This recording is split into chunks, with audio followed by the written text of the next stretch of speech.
Good morning friends and audience, কেমন আছেন সবাই? আশা করি ভালো আছেন। প্রাতঃভ্রমণে আমি ডক্টর আশিস মজুমদার আপনাদের স্বাগত জানাচ্ছি।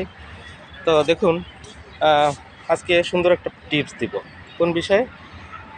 যাদের রাত্রে ইনসোমেনিয়া মানে কি নিদ্রাহীনতা, যাদের ঘুম কম হয়, সেক্ষেত্রে কী করবেন? আসলে ঘুম কমের একটা কারণ আছে, সেটি কি জানেন? শরীরে কিছু হরমোন আছে, এগুলোর সিক্রেশন যখন কম থাকে, তার মধ্যে একটি প্রধান হলো মেলাটোনিন হরমোন। তো এই হরমোনকে নিঃসরণ করার জন্য আপনাকে কি করতে হয়? একটু কায়িক পরিশ্রম করতে হয়। এগুলো যদি করেন তাহলে দেখবেন আপনার ঠিকঠাক মতো ঘুম হবে। আর হচ্ছে মেন্টাল স্ট্রেসটাকে কমাতে হবে। সবসময় একটা জিনিস আপনাকে মনে রাখতে হবে যে দুশ্চিন্তার কোনো ওষুধ নেই। লোকজনেও বলে থাকেন দুশ্চিন্তার কোনো ওষুধ নেই, করে কী লাভ? যেটা হবে সেটা তো হবেই।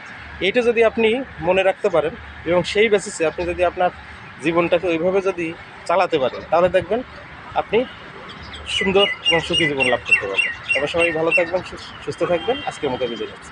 শুভ সকাল।